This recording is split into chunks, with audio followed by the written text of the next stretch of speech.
Before we talk about Twitter, can I ask you about the music?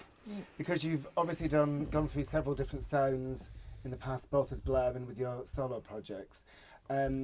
When our viewers on Channel 4 News hear the songs, though it's pre the Twitter live streaming, so could you tell us what they can expect? Well, it's two kind of sides of. I mean, one's would you call it a ballad? Yeah, I guess it's a ballad that is a series of. We want to give too much away. I don't know what I don't know really, what. like yeah, hymn, it's not. Really. Yeah, it's not. Rather It's not a verse chorus kind of thing. It's a long story. But both songs are very much a sort of. They have a narrative. You know, they're quite wordy. Both of them. And But how very about- different. Yeah, Very different. You know, one's a sort of stirring, stand still and weep. The other one's jump up and down and sing along, I guess. And Under the Westway, the first of them, is obviously going to make people think about Blair in the 90s and the London connections. Is this something you were explicitly trying to do? Were you thinking of nostalgia? Were you thinking of the Olympics coming to London? I think it was about playing something new in Hyde Park, and Hyde Park has become for us a sort of, you know, we spent more time in Hyde Park over the last decade than anywhere else. So it's the place where we seem to play, and we wanted a song that might work in that environment. I didn't want it to be too explicit about anything really. So I found sort of singing about here, this little spot of London, which is sort of the Westway is over there. It was a good starting point to maybe sing something broader about London and this moment without being too explicit, you know. But it was sort of imagined for that Sunday. And But it was written in February. and obviously there's a lot of expectation. Did you sit down and talk about what you were going to do and what sound you were going to go for? Or is this something that organically, that awful word? I don't think you can sit down and talk about sounds in that way and kind of come out with anything meaningful. Really, you've got to sit down with your instruments and just. I think make music. sonically, the Puritan, the other tune is much more sort of interesting, if you know what I mean. Yeah, I don't think you can think what sounds and what attitudes are going to be struck up in a song. You have to just emotionally react to it. You have to channel it. You have to, you know, what is it? Turn that sort of language into what you do on an instrument. So the fact that the songs turn out as they are is an emotional reaction to what is the song, the sort of skeleton. Yeah, I mean, we really just sort of go with our gut instincts about how something should sound, or I mean, but it doesn't necessarily. There's no blueprint. And things evolve as well. You know, you start out trying to do one thing, and then you end up with something completely different. If things evolved then, you have said in the past that you're not going to do any more music. Then you said one song and no more new albums. Have your ideas about this evolved while working on? Everything is constantly evolving. It's not. It's impossible to know what's around the corner, really. And I think it's kind of sort of it's a more honest approach to just sort of we don't have an agenda. I think the gigs we did in 2009 were definitely the best ones we've ever done. So, and I think being asked to do this Olympic show was something we couldn't really say no to.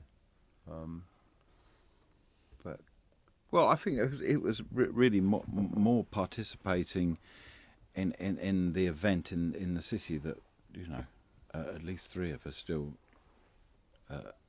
live in. That was kind of more important, and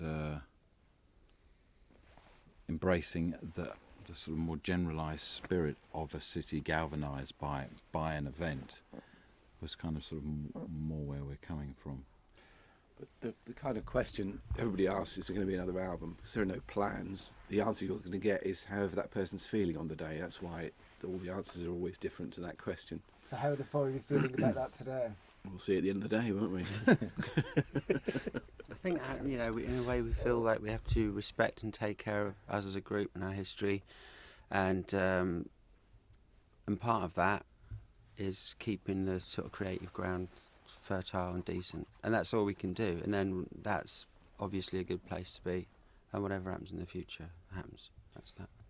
It's interesting you use that word respect, because do you think when you've been around for so long and you've connected with so many people in the past, there's this pressure in that it's about more than just the music? You've got people's memories and emotional lives to respect, as you say. Well, it's exactly the same for us. We get very emotional when we're playing the songs.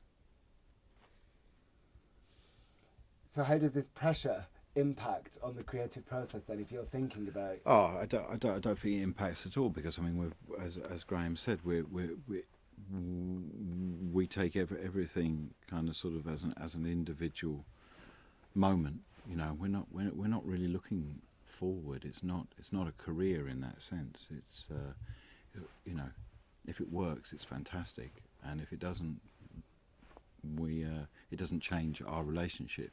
You know. A couple of minutes ago you mentioned... We don't have that pressure that we had when we were younger, working together, where that was entirely our whole world was reliant on all four of us. And, you know, like every other band that's ever been, we got to a point where that was too much. But we've been lucky in the sense that we've managed to regroup, and, you know, we approach it with that respect. I think respect's a really good word to use. On the subject of regrouping, obviously your relationships have had ups and downs over the years. How are the dynamics working while you've been working on this new music? Well, I mean, you know, we haven't made an album. We've made two new songs. They're quite different. They sort of tap into different sort of energies, I think. But I mean, really positive. I think we slip into the roles pretty easily. Yeah. But now we're lucky to have some hindsight and not let too much of the madness in. I mean, you know, that could get in there, you know, if we allow it. You know, we've learnt a lot of lessons about studio and things in our relationship over the years, and plus we're a lot calmer, and because there isn't that pressure, I think we just feel a lot freer and more relaxed about the whole thing. And it's a nice thing to do, making music with people that you've made music with for years. You know, it's a lovely thing to revisit, and I guess we're all doing it just because we want to now, not because we got to or because there's any pressure. So it's been an absolute joy. Why have you chosen Twitter to live stream the new music? Because nobody had done it before, at least in Europe, and Twitter's evolved, trying to at least evolve into something else and take the best parts of YouTube and the best parts of the other kind of social media platforms, and the opportunity came for us to break new ground and do something that hadn't been done before. And because Twitter's a character medium, it isn't. People don't generally think of it as being a video medium, so Twitter's adding the ability to stream video alongside the character-based. Yeah, I think from my perspective, not having a Twitter account and being really not very savvy about things like that, the chance to just play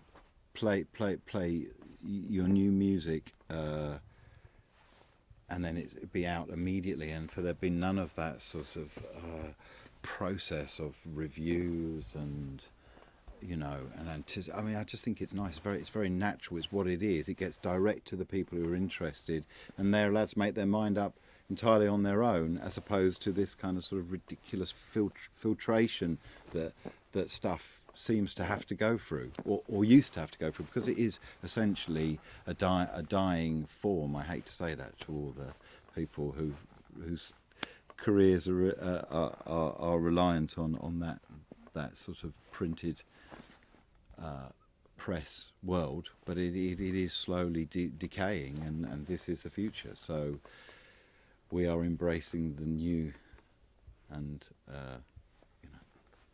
But is it? seeing how it goes. It might be a disaster for us. Who knows? But is presumably at the moment it's more a promotional channel rather than a means of distribution or a format. Yeah, we're not selling it over Twitter. We're giving it away over Twitter. It'll be uploaded to iTunes simultaneously, so people can buy it if they want to. Yeah, I think essentially people only buy it if they like it. But that's and that should never change. But at least I suppose the opportunity is there to just be very honest and open about what it is you're presenting, and have not a great deal of sort of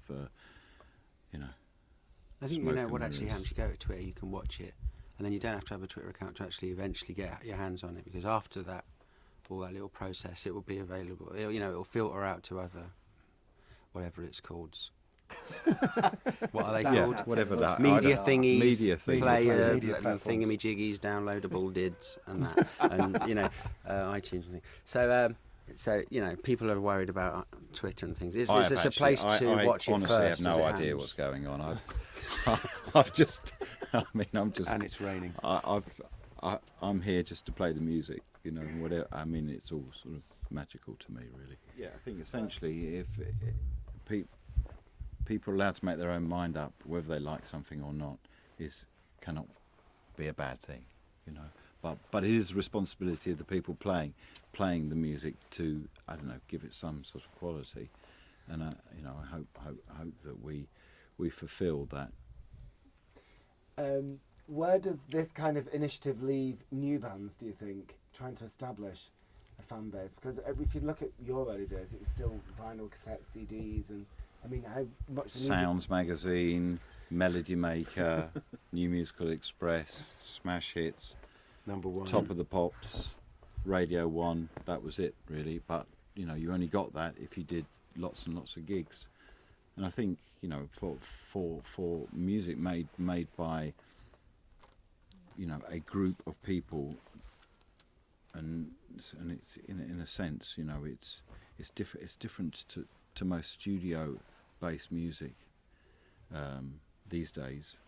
You needed to play in toilets and pubs and small clubs around anywhere you could for as long as possible. I mean, you just couldn't. You just wouldn't get it together unless you did that. So that's changed, I think, quite a lot. You mentioned that the songs are for the big Hyde Park gig. You talked about it being a celebration of London. It's also slightly a celebration of Britishness, isn't it? And obviously you've been labelled... Well, Brit, in the sense that we're all from here, yeah. But I mean, I think that the point of doing this is that it's a global reach. So today is more about playing globally But Hyde Park is without leaving London. But Hyde Park is partly about projecting the best of British to the world, isn't it? And I just wondered how you felt about, you've sometimes struggled with the Brit tag. I wondered how you were feeling about representing Britain. It was very deliberate, I think you've got to come from somewhere. And we're British. Yeah, I don't think you need to be self-conscious about it, but more than our Britishness is our desire to play music as honestly and as respectfully as we can, and it's not just exclusively a British experience. It's much more, and London isn't just an English city. It's an international city, and I hope we represent that as well. No, I don't want to be tagged as just being British.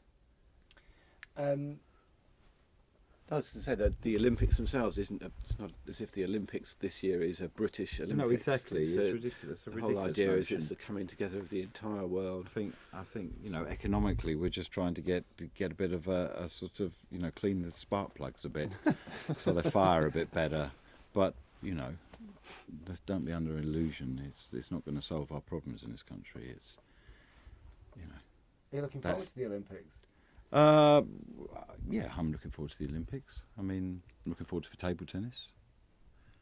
I like track events. You know, it's all right. I want to see the diving. I don't know if I can. I don't think we're on tour. I think we're rehearsing at the time. I had some tickets actually for the show jumping, but Jumping. we're off in Azerbaijan or somewhere on that day. How are rehearsals going for the tour then? We haven't Started, started. yeah. This is kind of the first day, really. We've got to rehearse all day to be ready for this evening. That would be all right. Yeah, 2 songs. We should be able to manage it. I mean, that's the amazing thing. We've spent so many years playing together. But the most important thing, I think, for Hyde Park is that we do lots of gigs beforehand, which we're going to do. We do lots of small gigs, which is really nice, you know. It's what makes it all real, is that you build up and then you sort of explode, hopefully, and then, you know, One way or another. pick up the pieces afterwards. Finally then, in view of what you were all saying before about evolution of ideas, will Hyde Park mark Blur going out with a bang? Will it be the definitive end of Blur? So it will be the last time we play this year, definitely. That's all you In can public. say. Well, you know, anything else is just a bit sensationalist, isn't it, really? And probably not accurate. Tell us about the experience of putting together the box set, going back and picking out these previously unreleased tracks. Have you found all that? Well, I think that's been more Graham's kind of endeavour than I certainly mine. I mean, I had a lot of stuff, cassettes and all sorts of things that, you know, I sort of found the idea of making music early on as well, you know, miraculous, and so I bring tape recorders and tape rehearsals, and so I had lots of things to sort through, go through them mostly on cassette and get them onto, you know, digitalised. So I think also that, you know, there's been such a lot that you can find on the internet that we don't really realise is there, that we think no one has heard. So I think we really wanted to make an effort to make it really, really worthwhile for the people who probably moan that it's not that good because there's not enough new stuff or old stuff or rare stuff. So we wanted to make it really, really worthwhile. yeah, there's to no do it. presumption that people wouldn't want to listen to stuff. We've just sort of given Yeah. it's everything's Yeah. out there, you know. Yeah, I mean, it's all sorts of it's stuff. genuinely for people who really like what we do, you know. It's dedicated entirely to them. What was it like for you guys listening to some of the old stuff there? It's quite emotional listening to stuff that you haven't heard. You know, like some of it's like 20 years old, like early rehearsals, and it's just very stirring. You know, stuff that I can remember playing live at, you know, the Pink Toothbrush in Rowley that we haven't played since. God, that was a mad gig. That had all of that. That had all of those sort of perspex things at the back that Ali With Ali, Payne yes. kept coming on and changing. In his rather strange cap. Yeah. So, I mean, we really never. I like the name of it. I like that sort of South End Pink Toothbrush sort of thing. But there was just we were relentless. Appropriate. They never really stopped recording and playing, and you know, not everything got released, and there's a, you know, I think it just gives a really like a wider perspective, like, because it's you know, 10 years ago you'd have needed a museum to house it all. There's like a lot of stuff. No, you just need something this size. I think it just shows our sort of enthusiasm really for anything, and our sort of, you know, the sort of fun we had really, and how we sort of tackle pretty much any type of music. You know, muck about with a bit of jazzy stuff, a bit of calypso, and not be afraid to be a bit foolish and tongue in cheek. and serious as well. I Well, it's think a joy. It's a joy, isn't it? It's just the joy of being there and making music, and it's something.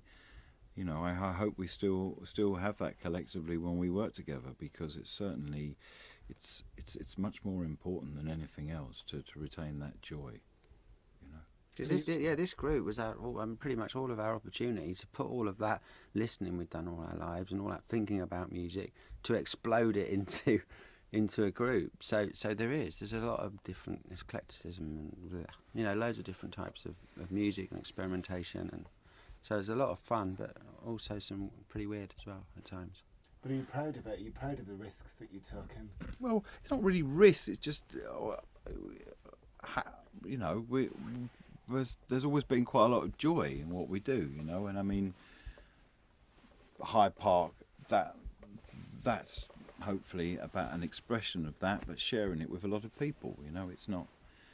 I think we've been quite innocent, really, when making music. We haven't really been so sort of cynical as to think, oh, we're taking risks. You know, I think we just go intuitively with how we feel, and that's it.